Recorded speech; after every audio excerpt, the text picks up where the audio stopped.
This is the Detroit Sports Podcast Network.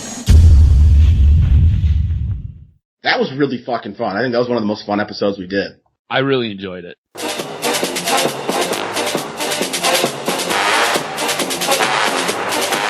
All right, it is the final episode of the first season of the Practice Squad Presents the Throwback, and I'm super excited for it. It's been a lot of fun. And I guess I kind of just announced we're going to have a second season. We kind of we basically agreed to it last week, but we will get into detail about it at the end of the episode. But this week, we're going to talk about the Lions' 2011 playoff loss to the New Orleans Saints. We're also going to talk about just the season as a whole, a season wrap-up. But Strohs, you told me you really want to start with, the day, setting up the day, because, and I'll go first, this was my first Lions playoff game. Not just that I watched, that I was alive for. But I'd really been watching Lions football since 2004, 2005, Joey Harrington years, and my first playoff game. And, I don't remember exactly how this came about, but I know, kind of somewhat last minute, my dad and I decided to go and look for somewhere to watch it. I believe Buffalo Wild Wings was too full. I know we went from bar to bar, and I think the other problem we had was places were either too full or didn't have the sound. We didn't want to watch the game somewhere that didn't have the sound. We may have missed the very beginning. I don't think we missed more than a drive. I can't even remember, to be honest with you, because if we did, we were listening. But we actually ended up at an Uno's. I don't know if you're familiar with the chain Uno's. Was it the one off of Hall Road? Yeah, it was. We were in their bar section. They didn't have sound on throughout the restaurant, but they did in the bar area. Not the best setup. It's not really a place I'd recommend for a game, but I enjoy their food. The pizza's solid. Yeah, no, their food's good. It's the TV setup's not the best. Mm-hmm. It wasn't super full at all. I think we were one of only a couple people there for the game. And I think we only watched the first half there because my dad is an early sleeper and he wanted to be home to go to sleep once he felt like the game was over. In fact, I think when we went, expectations were very low for that game. I actually remember I was listening to the radio heading home from I don't know where. I have no idea. Getting ready to listen to the game. And I remember texting a radio station about the game and just no expectations. I don't care what happens. And that's the truth. I had never seen the Lions have a good year. I didn't have a whole lot of expectations. And I think my dad kind of thought the game would be over by halftime. I thought by halftime, he's we'll be able to leave in the middle of the game. Who cares? And then at halftime, you're this is a close game. This might be a game. And I watched the end of it at home. See, it's funny that you bring that up because at certain points in this episode, I do want to do a check-in with you where you were at different quarters because I've got notes I've got notes at the half, I've got notes at the third quarter, and I've got notes going into at parts of the fourth quarter. So I want to do a check-in with you as we're kind of going through this to kind of gauge where you were at with your expectations for this game because you're absolutely right. Going into this game, as a Lions fan, you were just excited that they were there. You just wanted them to make it a game. You wanted it to be solid. You wanted them to come out and show that they deserved to be here because you felt like you were on the cusp of something. And for me, my day started, I didn't watch it at a bar. I watched it at home. And I ended up going to the Meijer grocery store that I normally go to. And I bought a whole spread, right? I bought 3 different loaves of bread. I bought a whole bunch of deli meat and I was going to do massive sandwiches and I was going to do homemade potato chips and I bought some coleslaw and I was just going to kind of basically just have my own little deli spread and I had my own little setup. And as I wanted to kind of graze, I could just kind of go cut some bread, make a sandwich, come back, watch the game. If I want more, go grab, come back, watch the game. I had a nice little setup for this. And true to what you said, going into this game, the Saints had the highest powered offense in the league this year. They were the absolute best. And I think you've seen it in this game. They were able to pick apart that Lions secondary almost at will, it seemed. And the Lions had a very good offense. You were just hoping that defense kept them in this game. I told you, I don't even want to get into any of that right away. I need to start with Matt Stafford. I don't know where your head's at with this. I did not remember how good Matt Stafford was in this game. Yep. And I think it's because of the idiots, and Strohs, I'm sorry, I'm sure at times you've been included. I think it's because who used Stafford's playoff record as a knock on him. The game he played was freaking incredible. I think he was the better quarterback in this game. That's not a knock on Drew Brees. Drew Brees had an incredible game. The stat line would tell you Drew Brees was better. The eye test, I really don't think you can come away with that. I criticize Stafford a lot in this season. Like, way more than I expected to. I actually think, in particular, he kind of fit with what you'd expect out of a young quarterback. I actually think he struggled a little bit more early, was inconsistent early, had some great moments, had some awful moments. But I think he really hits his stride these last couple weeks. I thought he was great against Green Bay, and I thought against New Orleans he was special. Like, I think it's funny, because my memory after this game was kind of what you said, was I'm not upset that they lost. I wasn't thrilled either. I wasn't like, at least we were in the playoffs, but like, it felt like something was brewing. What I don't remember thinking, and I should have been after watching this, was Matthew Stafford is absolutely unquestionably special. And I think the reason I didn't think that in the moment is because the whole season I was impressed by Stafford, but when you get a second watch, I think there's some more criticism of Stafford than I gave him in the moment. But like, seeing that growth, and let's like set the stage. This is a 13-3 New Orleans team that kicked your ass earlier in the year, and you're going into the Superdome on for a playoff game, and you were the best quarterback in that matchup. And so I went drive by drive early on. I thought in the first drive he was perfect. I thought in the second drive he was perfect. He had a bad third drive. In fact, I think he personally really missed 2 throws. I haven't even looked at my notes yet. Like, I watched this like an hour ago, so I have a pretty fresh memory of it. Yeah, even the second drive. They didn't score on the second drive, but they flipped the field position. Close to perfect the first 3 drives. It was the 4th drive, actually, where he had some misses. They had 14 points through 3 drives. The one where they didn't score, they flipped field position. I thought he was incredible. And then, like, because I didn't remember being in such a special game, I thought he was going to come out in the second half and struggle. And that's not what happened. Like, I thought throughout the whole game, he was great. And here's one thing that I pointed out. He had some good games in this year where I thought that he not relied on, but like had the benefit of wide open receivers. Like, every time he had a deep ball, somebody was wide open. Drew Brees had that in this game. Drew Brees had a 60-yard touchdown with nobody else on the screen but the receiver who caught it. But in this game for Stafford, like, he was routinely putting the ball where only his guys could get it. And credit to them. I think Calvin had some, Burleson had some. I think Titus Young even had one.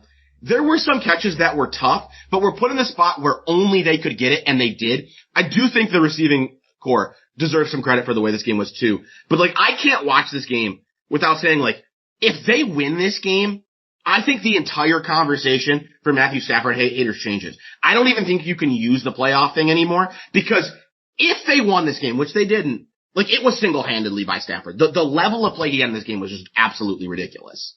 Yeah, Matt Stafford was pretty incredible in this game. Watching it, I forgot how good he was in this game.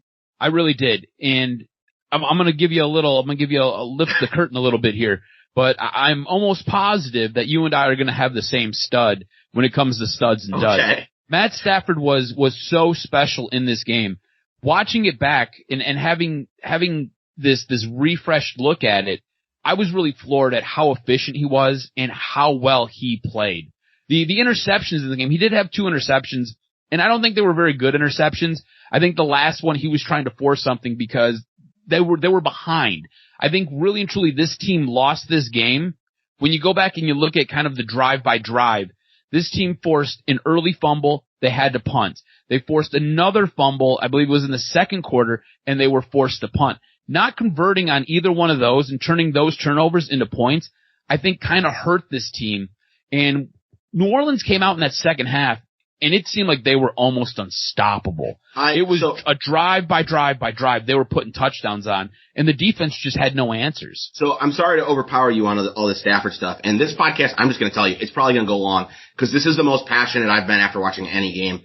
I do want to talk about both those interceptions. The first one felt a little rookie-esque. I agree. I think that one was a bad one.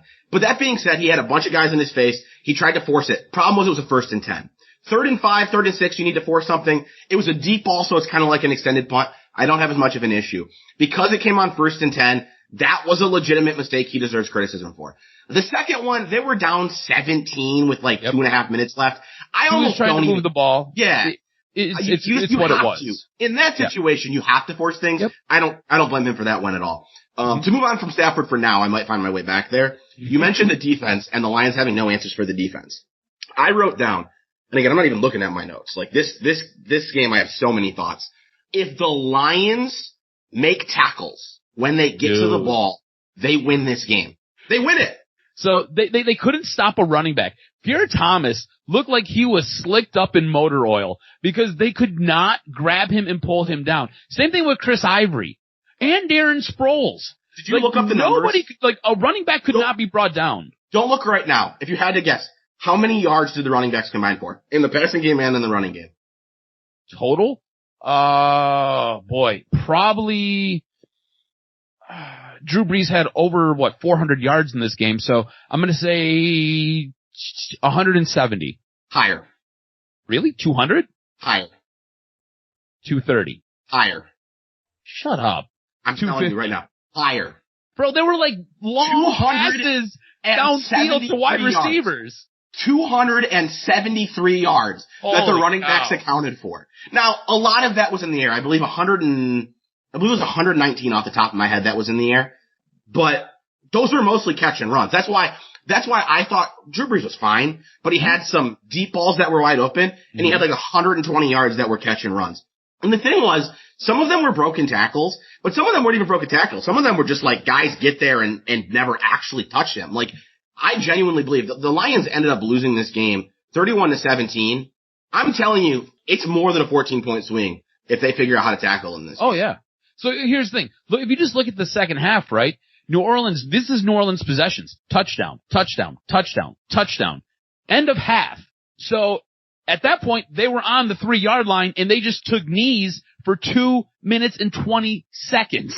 So they scored nothing but touchdowns in that second half. Detroit had no answers on how to stop Drew Brees in that offense. And I think the worst part about all of it is, you're right, they couldn't make a tackle, but in the passing game, they had wide receivers that were on islands that were roughly 10 yards by 10 yards. Just like a circumference of like 20 yards where guys are just standing there with no Detroit Lion around them. All Drew Brees had to do was throw it in a hole.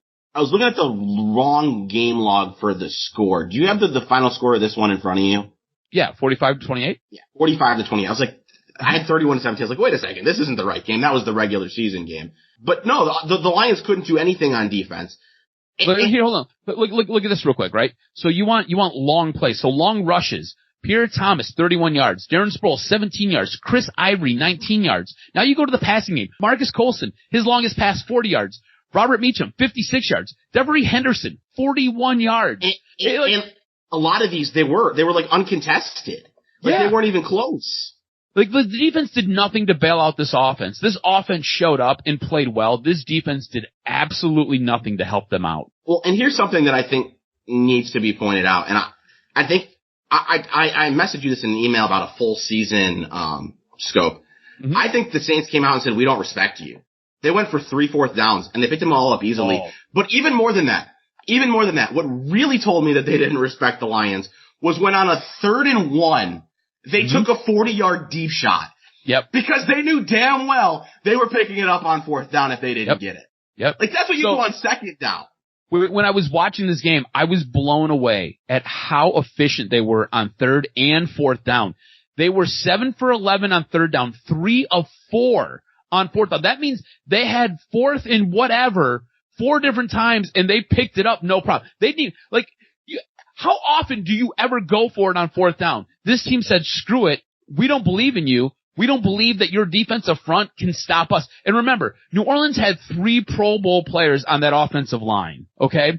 So they were getting their yards and they trusted their team. They trusted their identity. They were 10 of 15 on either 3rd or 4th down. That's insane. The Detroit Lions defense could not stand up to this New Orleans front.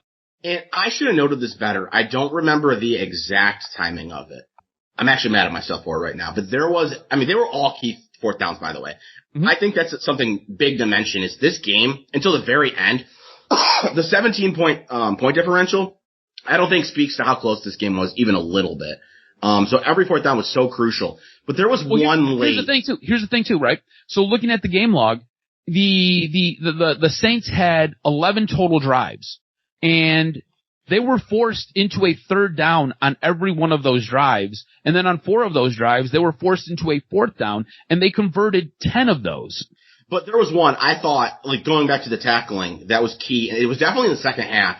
I want to say it was like a 10-point game at the time, where they got to Pierre Thomas in the backfield. Mm-hmm. And they didn't stop him. And that was on the Lions side of the field. He ended up picking up 5 yards on that play. I know exactly what play you're talking about. He picked up 5 yards on that play. He was hit in the backfield. He picked up 5 yards on that play. The Saints went to score a touchdown on that drive. If the Lions stop them, they get the ball on their own side of the field inside it was like the 40-yard line. Mm-hmm. Like, we're talking about, that's one thing. The first 2 times they went forward on fourth down, I believe it was on the other 40, where it's kind of no man's land, right? Like, you're not going to kick it. At least back in 2011, you weren't going to kick it from there, but you also weren't going to punt. That's one thing. The one that I'm referring to, they did on their own side of the field. When you're doing that kind of stuff, it really tells you about the way that you feel about the game. And they flashed, I'm trying to find it, they flashed a stat in the fourth quarter about total plays. I don't believe I'm going to be able to find it, but I do have time of possession. I've got total plays. What was total plays? In the game, New Orleans Saints had 81, Detroit had 53.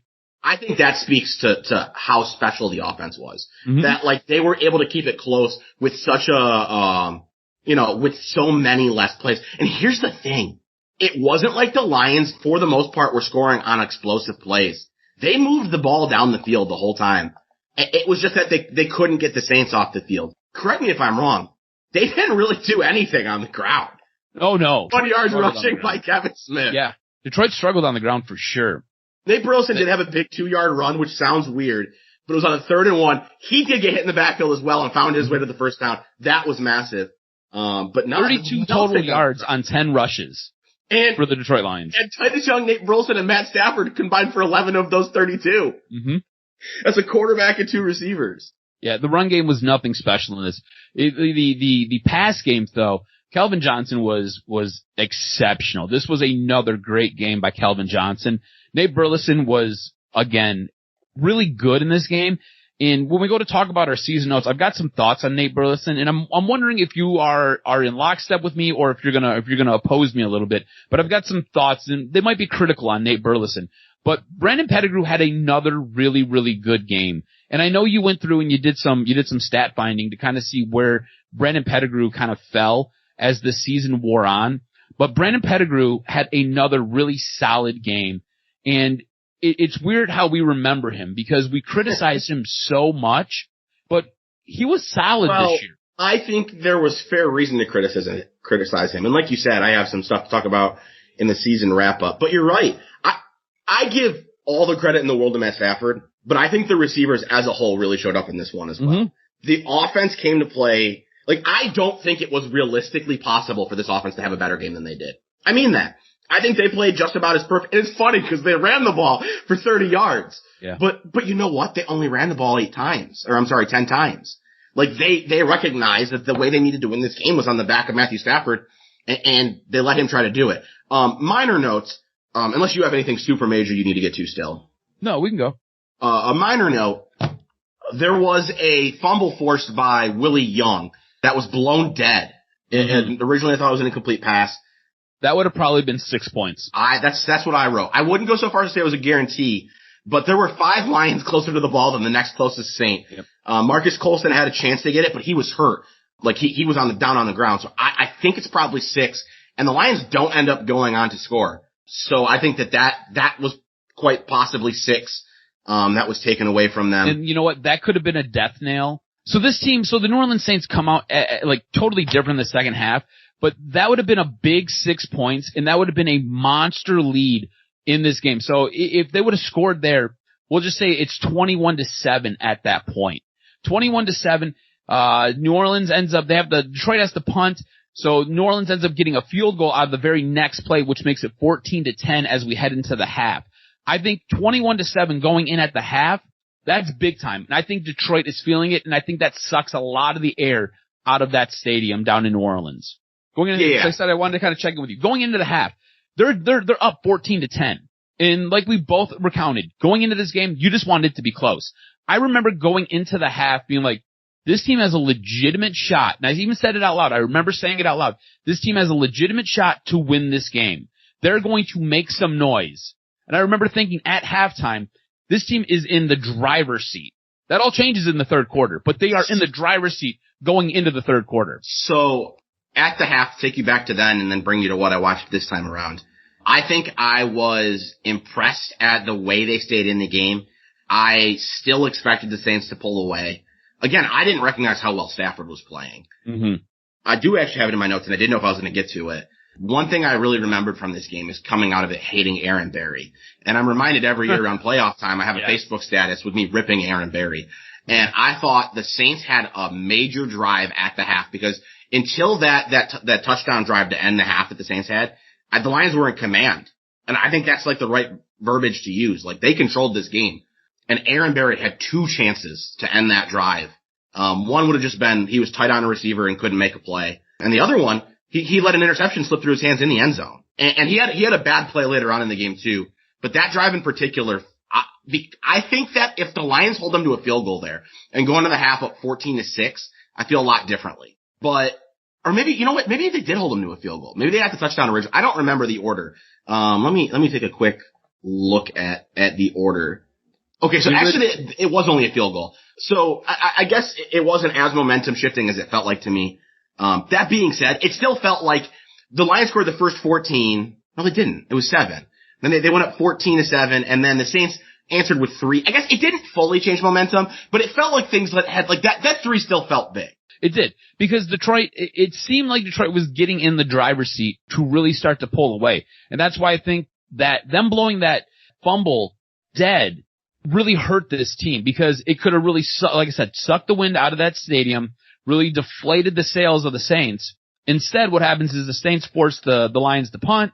Lions punt. They end up with a field goal. And then when you come back at the half, the Saints are getting the ball right away, and they just kind of pick up and don't ever take the foot off the gas. And I would say from watching back today, I felt like, I knew the result. I felt like you could feel the momentum shift a little bit on that field goal. Like, I would say it was still Lions' favor, but not by much, and the Saints got the ball to start the second half. So like, I think I was probably about the appropriate place to be. I don't know if it was fair to expect the Saints to run away with it, which I think at half I still thought they would. But I think it was fair to go, you gave up a field goal. Drew Brees takes the ball to start the half. I don't love where we're at. I think that was a fair place to be. I also have it in my notes. They probably would have scored anyways. It was a 1st and goal. But the Lions literally gave up a touchdown where they weren't set up. The Saints snapped the ball. They're at like the 2 or 3 yard line. They snapped the ball and threw it to a wide receiver who was uncontested because the Lions weren't ready to play defense. Like the lack of, this was where Jim Schwartz had some of his downfalls. It's just a lack of discipline, a lack of preparation. Like the team just wasn't ready in the way that the Saints were. Like the Saints came into the game to take advantage of the Lions' weaknesses, and that was one right there. You're right. You start to see some of the cracks, or throughout the season, you've seen the cracks in Jim Schwartz and what he has. I think the over-aggressive play, the not penalizing your players when they cause penalties or have penalties, I think he played a little bit fast and he played a little bit loose. And what happens is by the time playoff time rolls around, you kind of get bit in the butt by it. I want to check in with you on where you were headed into the fourth quarter. It's 24-21. New Orleans Saints have a 3-point lead.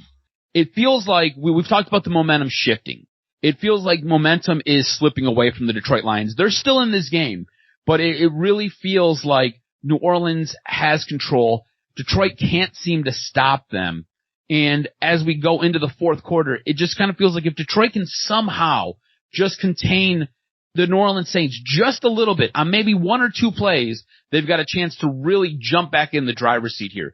Where were you at headed into the fourth quarter? To be honest with you, I don't think I ever thought the Lions really had a chance to win this game.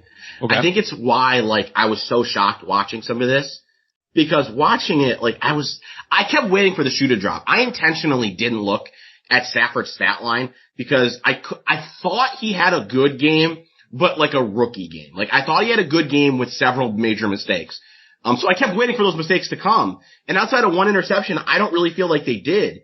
So I think my mindset the whole time was there was this this desire for hope, but not real hope. I think I've been cautious with my heart for the Lions pretty much since day one. I totally understand what you're saying. You were kind of waiting for that other shoe to drop. The thing was, I thought Matt Stafford played so well in this game.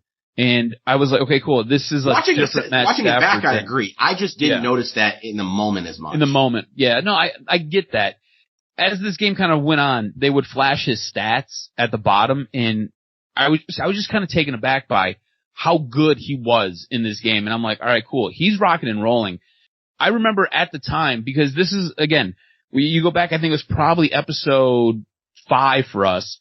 We talked about Matt Stafford kind of being a rhythm quarterback and how if he gets going, he's hard to stop. And I felt like he was in a rhythm. So I wasn't necessarily worried about him. My concerns really started to shift, and my frustrations in this game back then and on the rewatch were with this defense. I felt like this defense let this team down. And that's the thing. When we go into our season notes, I think we're going to really kind of hammer this defense a little bit because there were so many cracks with this defense. And I think you're going to put it supremely. So I'm going to leave it for you. I'm going to set it up on a tee like that for you with a little bit of foreshadowing and a little bit of teasing there. I have one last note, and I want to make sure we get to all of our notes because this episode, it just feels like we can't miss anything. This is not a complaint on the game, but it's something that I have an issue with already in the sport of football. The Saints did pick up a 4th and 1 on a technicality that I think it's the way the game is currently called, but I think it's incorrect. Drew Brees picks up a 4th and 1 on a quarterback sneak where he reaches the ball out past the first down marker and then brings it back.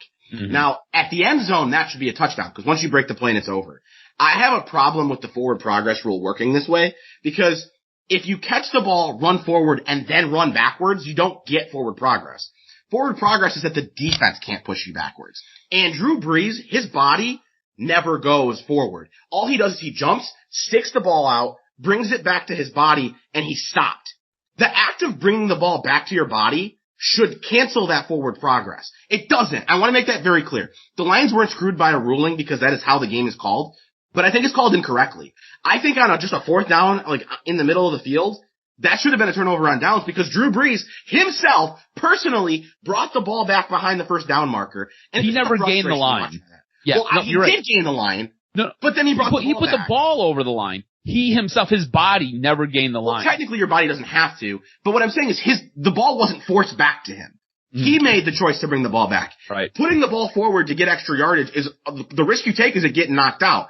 You shouldn't be allowed to put it out and bring it back. Like, again, end zone's different because once you break the plane, the play's over. But in the field of play, if you bring the ball back to your body, it shouldn't be you shouldn't get credited for that forward progress. That was like, I don't even know if I should have mentioned that, but it was a frustration watching it because I would argue 2 of the 3 third downs, the Lions should have stopped them. One of them, they got screwed by a technicality on the way things are called, and one of them, they just couldn't finish the tackle.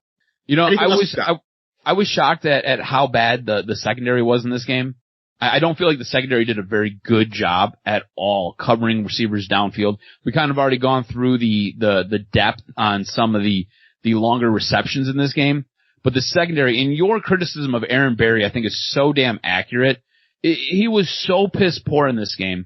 And it wasn't just him. I mean, even the safeties were bad. The entire secondary as a whole was god awful. You know, as much as we criticize this defensive line and this linebacking core, the secondary was just as bad. They were probably the sorest spot I had in this game watching it unfold.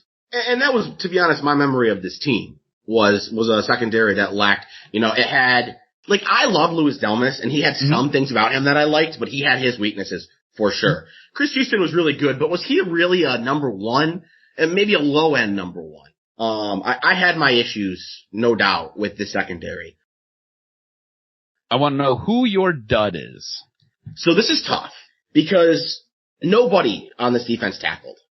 If I could pinpoint a position group on the defense, like, I don't want to go whole defense, although you could. You could. Because it was a lack of tackling that was the biggest issue. I can't pinpoint anybody for that because I thought it was everybody. So what I'm going to choose to do is go with Aaron Berry. So he had a major drive at the end of the second, where he had 2 chances to stop it. And if he stops it on the first time, he hands the ball back to Stafford with like 2.5 minutes left. if he stops the second time, he doesn't do that. But what he does do is stop the field goal, which I think, we know the best coaches in the league care a lot about scoring going into the half and scoring coming out of the half. And it let the Saints do that and really gain momentum. And then he had another chance later in the game at a tougher interception, but another chance at interception, let it go through his hands. I just thought that he had opportunities to make big plays, which is what this defense relied on. When this defense played well, it's because they made big plays. They weren't consistent.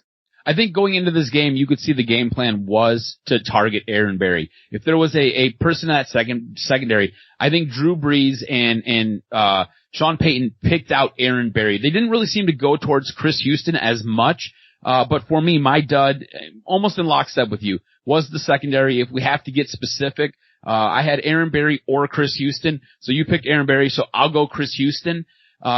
Neither one of these guys played really well. I feel like they were the guys who really let this team down. The secondary as a whole was atrocious. Aaron Berry was absolutely abysmal, and Chris Houston was not much better. I do want to highlight this because I think it's important to do. Aaron Berry was an undrafted free agent in 2010 who started one game. He started 10. I'm sorry, he played in 10. I don't know if he started 10, but he played in 10 the following year. And I'm going to double check that right now. He only started in 3, but he played in 11 in 2011. Like, the Lions were put in a really rough spot because they didn't have the depth. It's something we talked about. They had some pieces, but they didn't have the depth, and he got abused. I'm going to let you go stud first because it's pretty obvious where I'm going, and I think you're going the same route. Yeah, it's Matt Stafford hands down. So you could totally go Calvin Johnson, and I legitimately was hoping that you'd go Calvin Johnson. I'd surprise you with Matt Stafford, but it's Matt Stafford all day. Matt Stafford accounted for all 4 touchdowns in this game. He threw for 3. He ran one in. His play where they did this weird fake in the back and he did this little like end around and he just sticks the ball over the pylon and gets it. I thought that was awesome. So Matt Stafford had such an efficient game. His interceptions, we talked about them. The one was bad and his fault. The other one, he was just trying to make a play. This team was down. He was trying to move the ball. I thought Matt Stafford played an exceptional game, and I think what you have here is you realize coming out of this game, you have your franchise quarterback. You've got your guy. You now need to put some pieces around him and build. The offensive line had a pretty decent game in this game, but I think the offensive line needs to be retooled. The lack of a run game hurts this offense and hurts Matt Stafford. But Matt Stafford played an exceptional game in this game.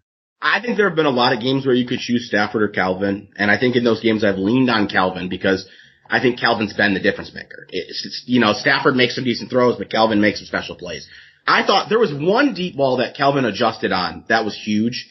I think that took place in the fourth quarter. But for the most part, Calvin had 200 yards in this one, but I thought that for the most part, Stafford made it easy on Calvin, which is not something that Calvin you could say about much of Calvin's career, especially in this season. I mean, I wouldn't have killed you if you picked Calvin Johnson because the numbers are there, but I think that the Lions were in this game despite not belonging on the same field because their quarterback, like you talk about a quarterback who can win a game for a team, like Stafford did it. Like they didn't win, but he couldn't have done more. Today's Patrick Mahomes would not have won this game. Tom Brady, Peyton Manning, Joe Flacco during his playoff run, Eli during his nobody wins this game. There is not a quarterback in the history of the NFL who wins this game.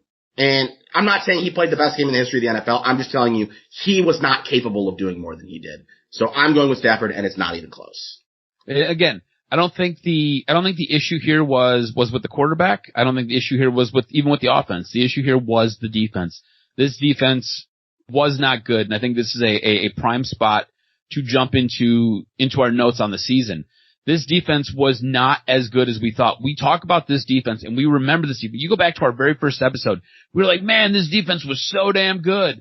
No, it wasn't. I will always remember it was the Chiefs game, which I think was the first episode, second game of the season. Yeah. Your first comment on the game was, we have a defense. And I remember sitting there going, you were more bought in than me. I think the whole season you were more bought in than me. Oh, for sure. And I saw in that game and throughout the season that there was definitely some pieces there. Like you could see where the defense was heading. It's not shocking they became what they did in 2014. but you could also see that it wasn't there yet. And I think that they had some favorable quarterback matchups that allowed them to take advantage of big plays.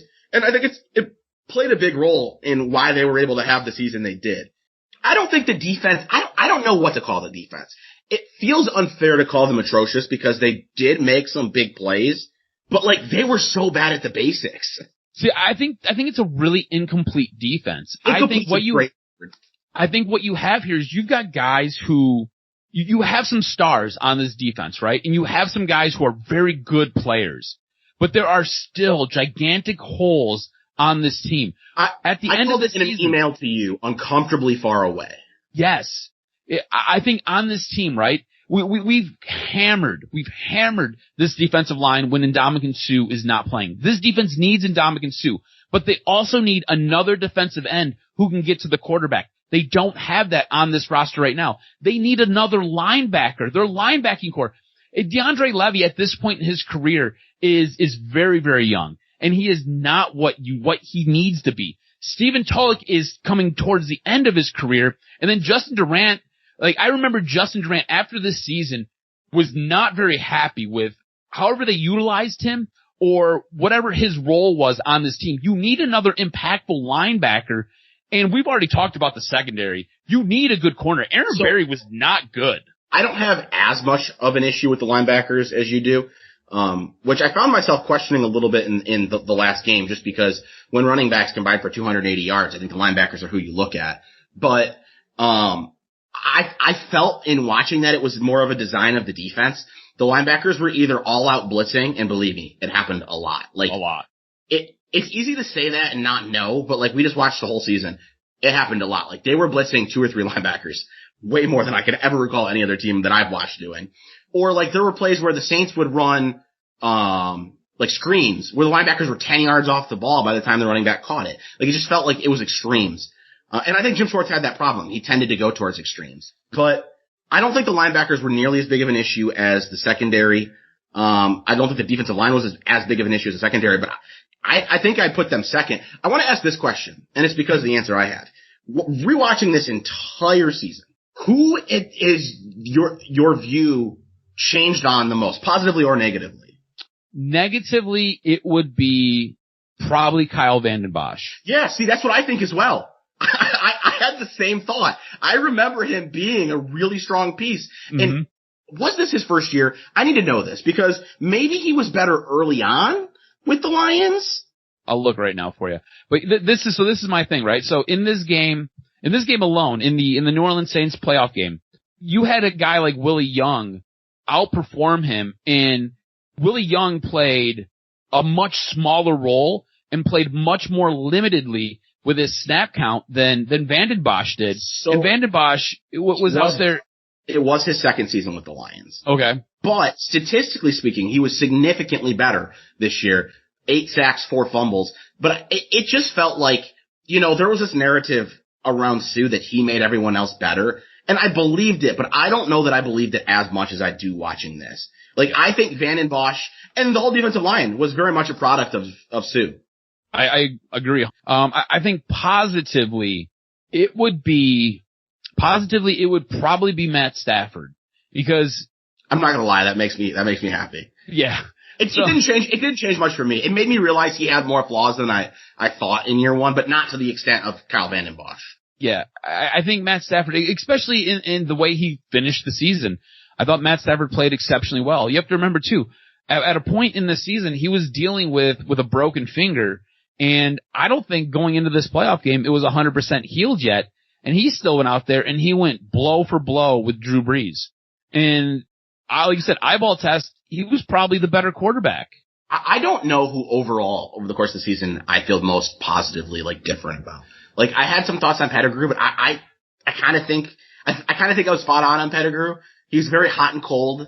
Kevin Smith comes to mind. I don't remember how strongly Kevin Smith finished. Kevin Smith. Nate Burleson's another one who is a little more on the negative side than the positive side. So let's talk about Nate real quick. So watching this game and watching this season unfold, I remember Nate Burleson being a very integral part of this offense. I remember Nate Burleson coming in and being what this team needed. They needed that second wide receiver. He was that guy.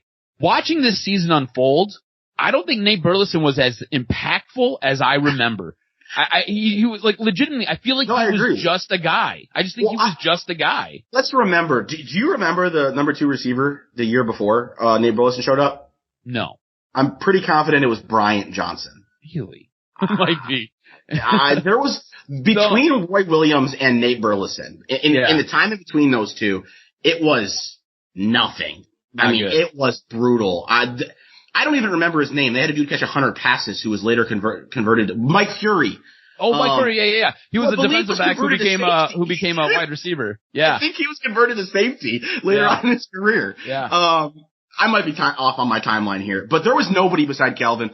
And because of that, like, in Nate Burleson probably belonged as a number 3 receiver. But yeah, no, they didn't have a true number 2. I do think they had a 3A, 3B. I think Titus Young, later on in the season, not so much early, kind of shows up as a real option as well. You know, going back to the playoff game real quick, the Saints game, he was targeted a lot and did not come down with a ton of passes. To be honest with you, I was a little bit underwhelmed by his performance in the playoff game, but you're right. As a season as a whole, the later half of the year, he does really come on and does really kind of plant his foot. And I think going forward, you feel like, okay, cool. So we've got Calvin and we've got Titus Young, and then Nate Burleson could be that third. You know what I'm saying? He could be your third wide receiver. You feel really good going into 2012 with Titus Young as your number 2 wide receiver because he shows that explosiveness and he shows the ability to make big plays and come up with big catches. Whereas Nate Burleson feels a lot more like a possession receiver. I kind of mentioned him. I feel like I've had a special focus on Brandon Pettigrew all year long. And I told you before this that I felt like he had the biggest difference in wins and losses. I thought I had it up here, but I changed my search. When we start doing the show, I start like typing and thinking at the same time. It doesn't always go well. The stats themselves don't stand out as much as I thought they would. But I will tell you, in losses, it is very common for Brandon Pettigrew to entirely disappear. In wins, he might only have 50 or 60 yards, but I think that was a product of his role. You know, Brandon Pettigrew wasn't often making big plays in terms of yardage. He's making big plays in terms of first downs in key situations. Here we go. I have the game log back up. So in losses, I'm going to go game by game. They lost to the 49ers. He did have 42 yards in that one. They lost to the Falcons, 30 yards. They lost to the Bears, 35 yards. The Packers, 25 yards. The Saints, 13 yards. He was pretty absent. Also, I don't believe all of his touchdowns, with the exception of one against San Francisco, came in wins. Again, the numbers don't bear it out quite as well as I thought they would, but I thought Brandon Pettigrew was a very underrated part of the tale of the whole season. This team, and I think you might have written it because we did exchange some notes before this episode, and if you didn't, I think you'll agree. This team was so reliant on Brandon Pettigrew and an explosive running back. And it was Javid Best early in the season, Kevin Smith at times later. They really struggled when they didn't have those two pieces. Yep. So this offense works so much better when you have a dynamic running back. And I think early on, you feel like Javid Best is that running back. This team, the offense looks so good those first 5 games. And again, that was part of the defense taking advantage of some quarterbacks who maybe weren't as good, taking advantage of home field advantage. But Javid Best gave Matt Stafford another option to go to when plays broke down the field. And Javid Best's speed and elusiveness gave you something that you don't necessarily get with running backs. So I think going into the 2012 season, you're like, man, if Javid Best can just stay healthy, we've got something here. Because remember, you had Mikel LaShore as well, who was supposed to be your grinder. He was supposed to be the guy who runs between the tackles. Javid Best was supposed to be your pass catcher out of the backfield and your speed guy, the guy who could hit home runs for you. And I think you going into 2012, you're like, I think our running back core is solid. We just need some help. We just need these guys to be healthy, and we maybe need a little bit of better offensive line play, which we'll find out when we look at 2012 if that's the case, if they get that. Well, and that's something I wanted to talk about is what did we think of the offensive line overall? Because we didn't spend a whole lot of time talking about it, and maybe it's just because it doesn't stand out. I would have expected it to be more like recognizable issue than it was, just based off of memory.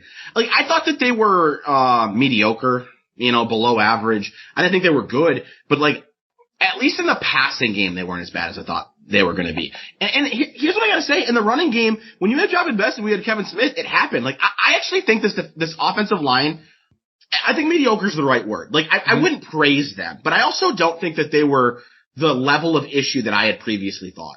Yep. I think you're right. As Lions fans, we hammer the offensive line all the time.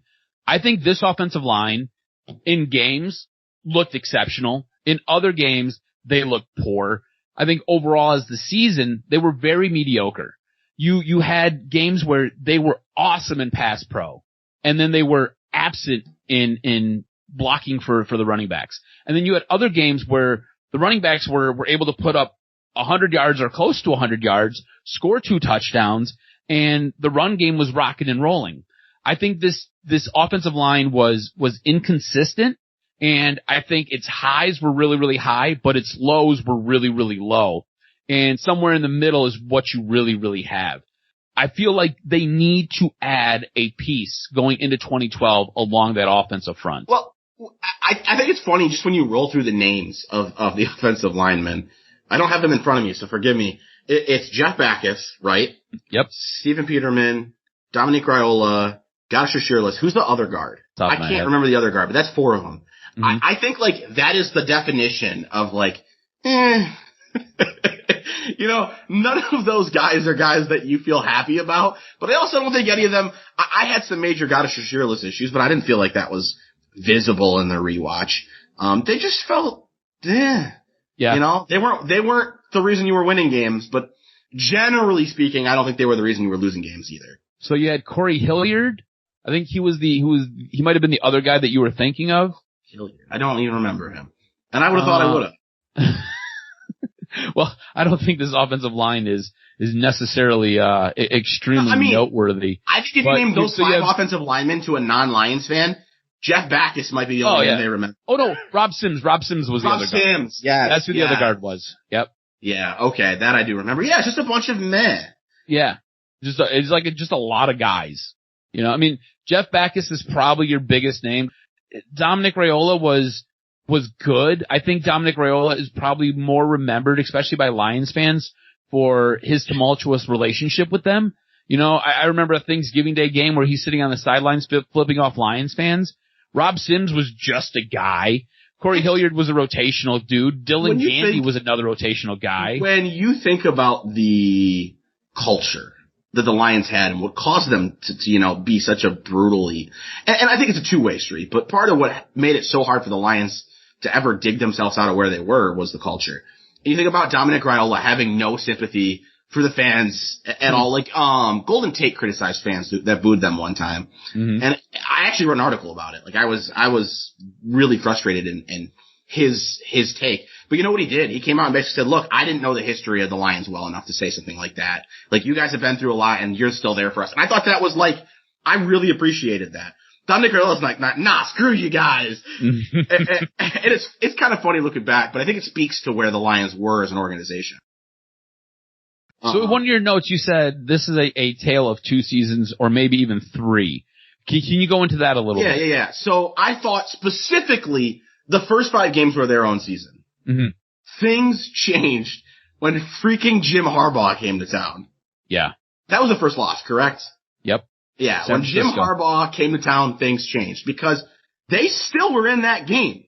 Alex Smith led a game-winning drive, but Jim Harbaugh put on paper how you beat the Lions, and teams took advantage of it the rest of the season. Now, the reason I said maybe 3 is because from the San Francisco game until probably the loss at Chicago, which is I did so much homework for this episode, but I don't have the loss at Chicago was week 10. It was right after their bye week. So about a 5-6 week stretch, it felt like that they didn't have an answer. They got blown out at Chicago. Yeah, that's a pretty good spot for it. Then they answer with a good win against Carolina. They fall to the Packers and Saints who, went 15-1 and 13-3. But then they just rip off some wins again. Vikings, Raiders, Chargers, and they battle Green Bay and Lambeau. Like, it seemed like the playbook was out for how to beat them. they struggled even in wins. I mean, they killed the Broncos, but they struggled. And then that wasn't as big of a stretch as I thought it was. About 4 games. It just felt like there was a 4 or 5 game stretch where they were not the same team after San Francisco. Yeah. And then they responded, and the book was still out on how to beat them, but they were better at answering. They stayed on I don't feel like after that Chicago game, the rest of the way, I don't feel like there's a game that they didn't belong in. So here's the thing. This is what I'll say.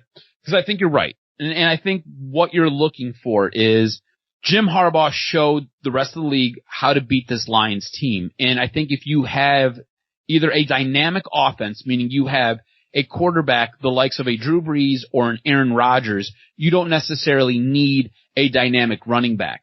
But if you have a running back who is, we'll say, top 10 in the league, you're going to slice through this defense. You can cut them up. Because if you look at the teams that they lost to, right, it was San Francisco with Frank Gore. It was Atlanta with Michael Turner. It was the Chicago Bears with Matt Forte. New Orleans Saints in Green Bay just have elite quarterbacks that were able to just take advantage of you. You go to that Minnesota game, Adrian Peterson is not playing in that game. Oakland does not have a dynamic running game.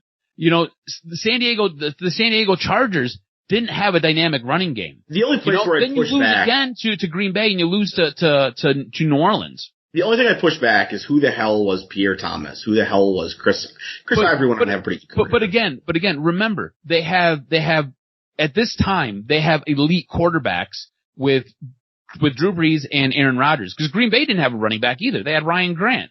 So if you have either an elite quarterback or you have a solid running back, they're able to take advantage of this defense. And that is something I have 2 notes left, I believe, personally. That is one thing I said was, we need to give a lot of credit to the offensive design team building wise of this team.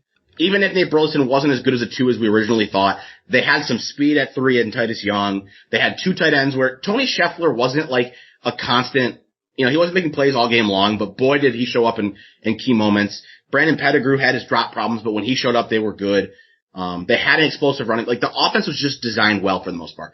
Defensively, they were carried by a couple pieces and heavy blitzes. And I kind of felt like what you're mentioning here, elite quarterbacks and running games, Schwartz, I have nostalgic feelings about him because he did turn around this franchise. And I think him and Mayhew, honestly, I don't know where you're at. I think both Schwartz and Mayhew should be looked at positively by Lions fans. Yeah, I agree. But I think his armor cracked a little bit in this season. And we spent a while going, how the hell did this fall apart? I think it kind of shows. There are things that this team can't handle. And this season kind of highlights that. No, you're right. And going back to, I think it was either week 6 or episode 6 or episode 7, you had asked for something. You wanted to know how the penalties played a role in this team losing games. So I went through and I compiled how many penalties this team had, how many yards, and then I did an average of what they had in wins and what they had in losses. I also did that for turnover differential. And I think what you'll see, if you compare this to the playoff game, I just think this team just didn't measure up. Because what they averaged in wins, they averaged 7.5 penalties for just under 60 yards. In losses, they averaged almost 9 penalties for 80 yards. Now, their turnover differential in wins was plus 1.7, while in losses, it was minus 1.7. You go to this playoff game where they lose to the Saints. They have 7 penalties for 64 yards. That puts them right around where you need to be for their wins. All right, so the penalty-wise, they played a pretty good game here.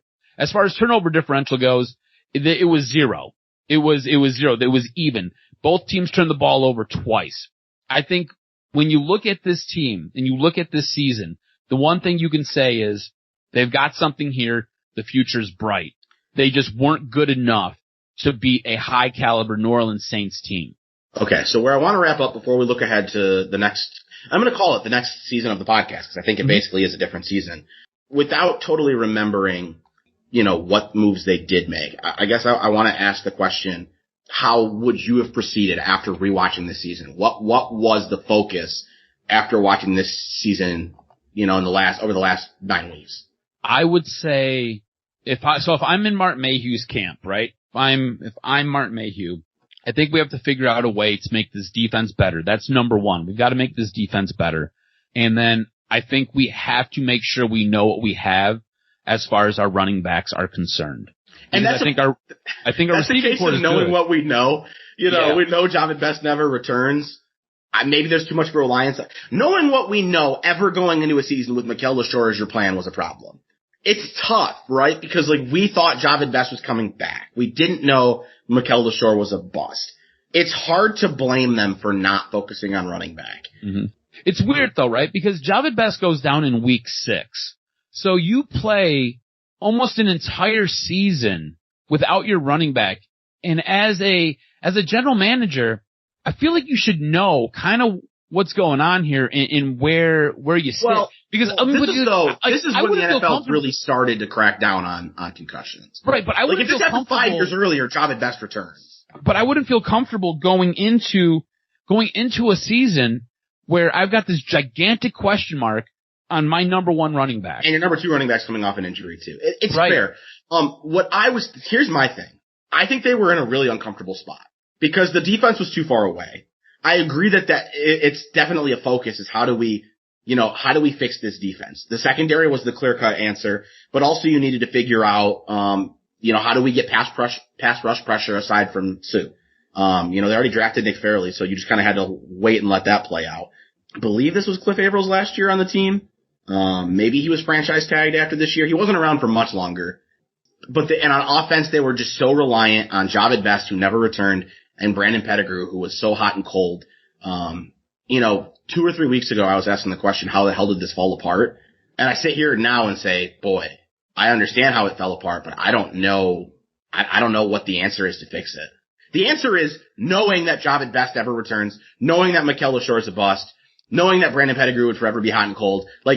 It feels like hindsight is doing so many favors here in how to fix the 2012 team. Okay, would you say this though, right? So we both feel like this offense is high caliber. When you have a football team and you've got one side of the ball more shored up than the other, do you go into that next draft and do you go into free agency and you say, hey, let's double down and let's really add to what we have that's working? I think you can make the case. Do you really build up? So you know that you've got 2 running backs who are both coming off of injuries. I think if you're Mark Mayhew, you have to address the running back situation. I think you have to maybe add a piece of that offensive line, and then I think you try to build up that defense and you try to piece it together to try to keep it together. I mean, because this goes into, what year was Aaron Donald drafted? Was Aaron Donald drafted in 2013 or was it the 2012 season? It was 2014. So, I just remember, I always wanted Aaron Donald, especially because in Ndamukong Suh, you weren't sure if he was going to be here after that season. I do think it's important to remember Nick Fairley had, arrived at that point. Yes, no, for sure. And yeah, you did have Suh, who was on a contract year, but you also had, I want to say Sammy Lee Hill was the depth defensive tackle. I don't know. Mm-hmm. We'll see if we get that far. Do you have anything else you want to wrap up this season's podcast in before we preview next week and next season? I'm going to be interested to see how all of it just kind of falls apart, because we already know what the record is for 2012. This looked like it was something was really special. Like you had the building blocks for something that was going to be awesome, and it just never really got off the ground. Yeah. So when we started this podcast, it was designed as a 1-season podcast, and if we decided we enjoyed it and wanted to do a second season, we were going to go to 2014. That's not the route we're going. It's too hard to go that way. Things change. Yeah, we got to watch this team fall apart. And some awesome news, if you've been watching along with us, we were going to buy the subscription. The NFL today extended it. The free Game Pass is now available through the end of July. The plan is to start next week by just addressing the Lions offseason. I don't remember what happens here. It's going to be very funny if we get into the podcast. We're like, it was a very uneventful offseason. Nothing happened. But I think we need to take a look at how the team changed before we get into rewatching the 2012 season. I think you're right. I think that's the way to go. We do a whole episode on the moves that they made, and I think we critique what happened between what was an exceptionally awesome season and then a season that seems like it just kind of fell apart. And I think this is the time period where we have Pizzagate with Nate Burleson, season, isn't it? I think it happens in between. I think it's in the I off. don't think it happened. You know what? I think it's 13 because I remember. I'm not 100% sure, but I can tell you I remember interviewing at a radio station, at a sports radio station, at the time that this was going on because they were talking about it. Like I was driving to my interview, listening to them talk about Pizzagate. Mm-hmm. Of course, the Nate Burleson Pizzagate, very important to specify. Very important, very important. Because there's another one, but I remember driving to the interview, listening to it, and I think I got that job in 2013, if I recall correctly. I could be off, so we'll see. But either way, I know it happened in season. So we're going to be talking 2012 Detroit Lions off season next. We're going to get into the rewatch. It's been a lot of fun. It's going to be really interesting to see how it is to watch such an awful season. But it's been a good time, and I'm looking forward to it. I think that's going to do it for our 2011